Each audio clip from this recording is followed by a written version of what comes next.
How to check spelling and grammar in Microsoft Word. Hello everyone, welcome back to our channel and today we are back again with a new video. So without any delay, let's get into it.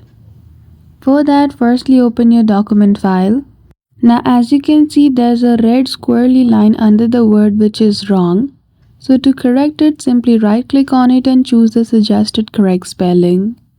To check the spelling and grammar all together, simply go to Review from the Ribbon tab. Then after at the left hand side you will see the option of Spelling and Grammar. Simply click on it and you will see a prompt. Check the grammar and spelling for all the sentences and then you're good to go. So that's it. Just like that you will be able to check spelling and grammar all at once in Microsoft Word. So I hope you found this video helpful. If you did, don't forget to give it a thumbs up and subscribe to our channel for such tutorial. Thank you for watching till the end.